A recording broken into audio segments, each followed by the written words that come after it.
Dans cette édition, il sera question de la fin de la visite d'État du président de la République Alassane Ouattara dans la région du Bassa-Sandra. 24e édition du FESPACO, le film Fièvre du Marocain Hicham Ayouch remporte les Talons d'Or. La Côte d'Ivoire remporte, elle, le prix spécial Santé et Sécurité au travail. Au Mali, un attentat contre un restaurant fait 5 morts et 8 blessés. Bonsoir à tous et bienvenue dans cette édition. Après Soubré, Sassandra, Fresco et Tabou, c'était l'apothéose aujourd'hui au stade Auguste-Denis de San Pedro.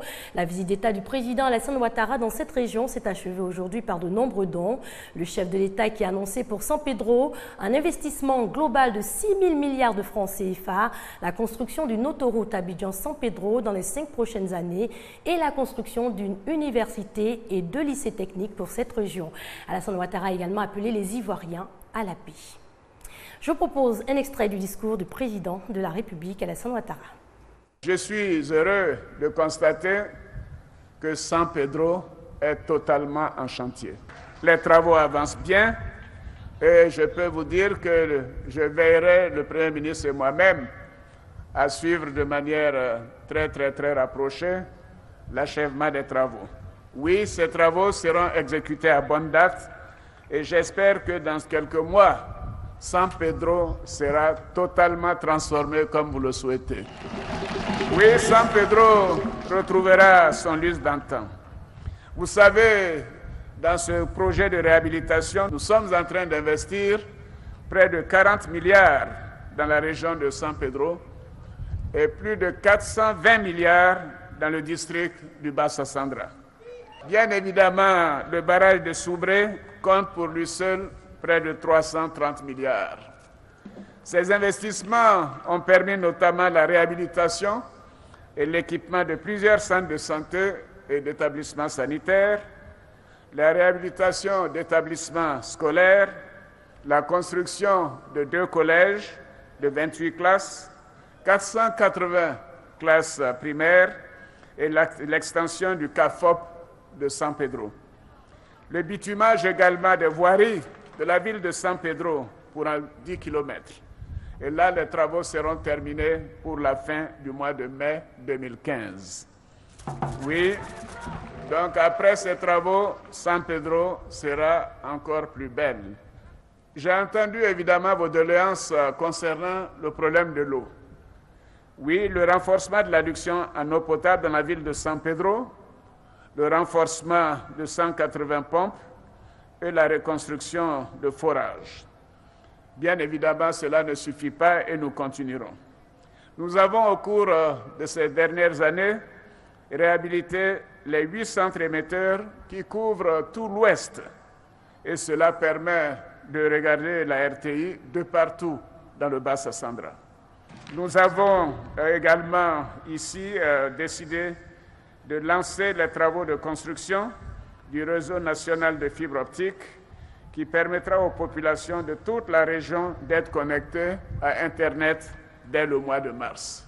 Chers frères, chères sœurs, dans les mois et les années à venir, nous poursuivrons les chantiers de développement de la région. Nous envisageons la construction d'un centre de traitement des maladies hautement contagieuses, et cela très rapidement car le financement est déjà disponible. Nous prévoyons aussi la construction d'un lycée de jeunes filles ici à San Pedro. J'ai une grande nouvelle à vous annoncer. Le Conseil des ministres qui s'est tenu mercredi dernier ici même à San Pedro a décidé de la construction d'une autoroute reliant Abidjan à San Pedro. Le chef de l'État qui était donc à San Pedro, il n'y a aucun doute, les conditions de vie des populations de cette région vont bientôt s'améliorer. San Pedro, vous le savez, c'est la 2e ville portuaire de la Côte d'Ivoire et pourtant, le prix du poisson y est par exemple très élevé. Connaît par Gasso. Frigo, filet, pirogue Ashanti et pirogue Nengo flottant dans l'eau. Nous sommes au port de pêche de San Pedro. Ici, on trouve plusieurs variétés de poissons. Sardines, politaines, hirondelles, capitaines, thon, carpe, entre autres. Des variétés de poissons beaucoup prisées par les commerçantes et les revendeuses de poissons. Il y a 500 là. 300, il dit c'est 500. Inda, elle, est vendeuse d'attiqués poissons. Elle est venue s'approvisionner en poisson thon. Oui, le poisson est cher ici, très, très cher ici. Je suis en train de discuter le prix du poisson avec le pêcheur. Le prix excessif des poissons au port de pêche de San Pedro, une situation qui s'explique selon les pêcheurs. Les poissons sont chers, non, ça dépend. Il y a les temps aussi, là, c'est dur. Il y a les temps, c'est dur, il y a les temps, ça sort aussi. Mais il y a les temps, quand ça sort aussi, là, c'est moins cher. Mais il y a les temps, quand c'est rare un peu, là, quand on ne gagne pas, là, c'est là ça devient cher. Pour ces pêcheurs, le prix du poisson pourrait baisser à partir du mois de juin, mois au cours duquel les poissons sont en abondance. En attendant, Inda, tout comme les autres commerçantes et revendeuses de poissons, devront prendre leur mal en patience.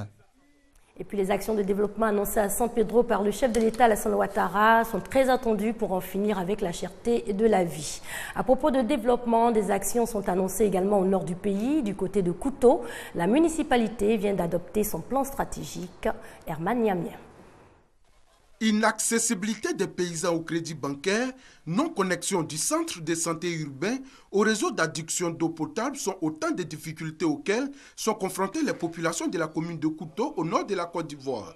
C'est ce qui justifie la tenue de cet atelier qui a regroupé sociétés civiles, partenaires techniques et autorités administratives pour l'élaboration d'un plan stratégique de développement de la localité. Ce plan devra prendre en compte plusieurs axes de développement au nombre desquels figurent l'habitat, la formation professionnelle et l'agriculture. Fils de la localité, le ministre Bruno Nabagné Koné à la cérémonie de clôture a exhorté les populations à s'impliquer dans le développement de la région. Kouto veut amorcer son développement et près de 300 actions clés sont prévues. En 2015, le conseil communal compte réaliser le bitumage de 6 km de route, l'électrification des villages de plus de 500 habitants et le renforcement en fourniture d'eau de la localité. Demain 8 mars, les droits et particulièrement ceux de la femme seront à l'honneur. En Côte d'Ivoire, la commémoration de la Journée internationale de la femme se déroulera à San Pedro. Cette année, l'accent est mis sur cette feuille de route signée il y a 20 ans à Beijing. Des progrès certes, mais le chemin vers l'égalité est encore long. Par exemple en France, alors que les filles forment la moitié des effectifs en terminale scientifique, à peine un ingénieur sur 5 est une femme. La conductance. Ce matin, c'est cours d'électronique pour ces élèves en première année d'école d'ingénieur près de Paris. Ici, seuls 15% des effectifs sont des filles. La formation, spécialisée en aéronautique, peine à attirer des jeunes femmes. Pourtant, elles s'en sortent souvent mieux que les garçons. À la source de courant. Mon père a toujours communiqué avec moi des passions d'homme en quelque sorte. Et du coup, j'ai tout de suite baigné un peu dans ces domaines-là, alors que mes amis, elles n'ont pas forcément leurs parents ou leur père qui leur parlent des voitures, des avions, du foot, des trucs comme ça. Et du coup, elles ne pensent pas forcément elles n'imaginent même pas travailler dans un domaine comme ça. Autocensure, manque d'informations sur le métier d'ingénieur, les barrières sont encore nombreuses. Mais le secteur courtise les jeunes filles assidûment. Aujourd'hui, les entreprises cherchent des femmes ingénieurs. On est à l'ère de la parité. La parité, ça n'est pas seulement des chiffres et du sectarisme, c'est au contraire la complémentarité entre les jeunes femmes, les jeunes hommes, et dans l'aéronautique comme dans tout autre domaine. Dans l'industrie, seul un ingénieur sur 5 en moyenne est une ingénieure. Et plus on monte dans la hiérarchie, plus la proportion de femmes baisse. Karine Boissy-Rousseau fait figure d'exception. Sous sa coupe, 450 personnes et une trentaine de gros clients, des hommes pour la plupart. J'ai remarqué qu'effectivement, il était assez difficile parfois pour certains de mes interlocuteurs de me positionner. Et donc j'ai dû apprendre à dire que j'étais en fait la directrice de mon activité. Pour attirer davantage les femmes, l'industrie doit aussi se pencher sur l'inégalité salariale. Aujourd'hui, un homme touche en moyenne 30% de plus qu'une femme ingénieure. Malgré tout, des places sont à prendre. D'ici 2 ans, les conseils d'administration des grandes entreprises cotées en bourse devront compter 40% de femmes dans leur rang. Début 2015, aucune entreprise du CAC 40 n'a de femme PDG. On s'intéresse à présent à la situation des femmes au Qatar. En dépit du conservatisme religieux et familial, les jeunes qatariennes sont de plus en plus nombreuses à se lancer dans les affaires. À 28 ans, la Qatari Mariam El Soubaye a choisi de monter sa société. Au Qatar, un programme de nationalisation de l'emploi garantit un travail et des salaires plus élevés à tous les Qataris, hommes et femmes. Il leur simplifie aussi les démarches pour créer leur entreprise. J'étais directrice des programmes et de la création à Qatar TV. Avant ça, je travaillais dans le marketing et au ministère des Affaires étrangères. Puis j'ai lancé différentes initiatives pour les jeunes et je suis arrivée à un point dans ma vie où je voulais créer quelque chose qui m'appartienne.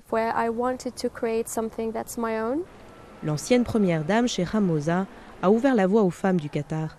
Depuis 1999, elles ont le droit de voter et d'occuper des postes élevés au sein du gouvernement. À l'université Carnegie Mellon de Doha, elles sont 4 fois plus nombreuses que les hommes qataris à suivre le cursus business. Au Qatar, nous les femmes, on est traitées comme des reines. On a tous nos droits, je n'ai pas besoin de me battre pour mes droits, quels qu'ils soient. J'ai tout ce que je veux. L'opportunité est là et c'est à moi de décider si je veux la saisir ou pas. Les aînés ont quand même bien ouvert la voie pour les plus jeunes, mais c'est aussi un pays neuf où les opportunités existent. Il est difficile aujourd'hui, et je sais de quoi je parle, de créer une société en France parce que c'est très peu soutenu. Alors je pense que c'est le cas dans pas mal d'autres pays, mais en tout cas au Qatar, non. Dans un contexte économique très favorable, les jeunes Qataris sont invités à participer à la construction et à la promotion de leur pays. À ce forum organisé pour les créateurs de start-up, toutes les sociétés présentes sont gérées par des jeunes femmes, certaines encore étudiantes. Nous avons beaucoup à donner à la communauté, à la société et même à notre pays. Mais il est difficile de nous accepter. La culture est toujours conservatrice dans un sens et les gens pensent que les femmes ne peuvent pas faire certaines choses, qu'elles sont inférieures aux hommes. Je ne sais pas pourquoi. Mais cette génération leur prouve le contraire, grâce à des femmes meneuses de projets et qui occupent des positions supérieures. Le Code du travail qatari applique l'égalité salariale entre hommes et femmes, mais certains secteurs sont exclusivement réservés aux hommes, comme l'agriculture et la pêche. Malgré les avantages dont elles bénéficient, les femmes qataries continuent de faire face aux contraintes d'une société patriarcale et à des discriminations culturelles.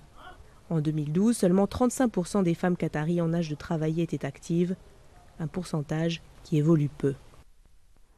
Retour en Côte d'Ivoire pour parler environnement. Le programme national du changement climatique s'attelle à la sensibilisation, surtout en direction des élèves.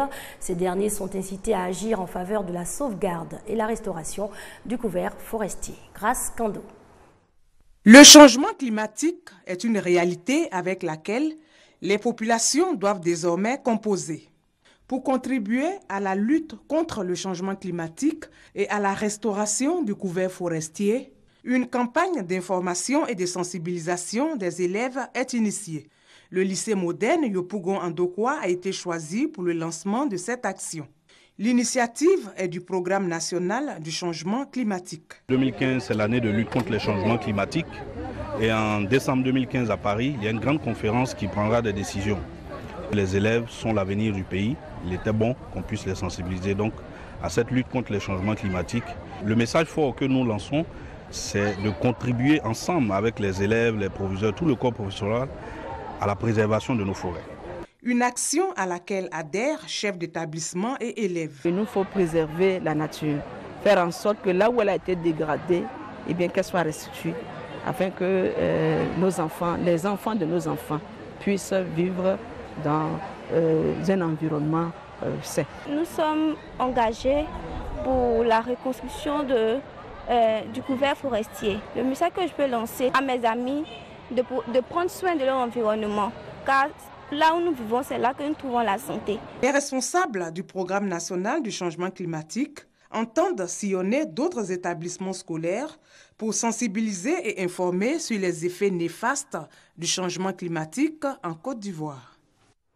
Et en images, les lampions s'éteignent ce soir sur la 24e édition du FESPACO, le festival panafricain de cinéma et de la télévision de Ouagadougou. Le film Fièvre du Marocain Hicham Ayouch remporte les Talons d'Or. Cependant, hier, 10 prix spéciaux ont été attribués. La Côte d'Ivoire remporte le prix spécial Santé et Sécurité au Travail avec le film documentaire de 13 minutes, Carité Man des Savanes de Félicia Kwaku. Par ailleurs, l'acteur Isaac de Bancolé a reçu la mention spéciale du jury du prix Samben Ousmane pour son rôle dans le long métrage Juan de Philippe Lacotte. Et on termine sur ces images au Mali. À Bamako, un attentat contre un restaurant fait 5 morts et 8 blessés. 3 Européens, dont un Français et un Belge, ainsi que 2 Maliens, ont été abattus dans la nuit de vendredi à samedi. C'est la fin de cette édition. Excellente soirée sur les antennes de la RTI, la marque du service public.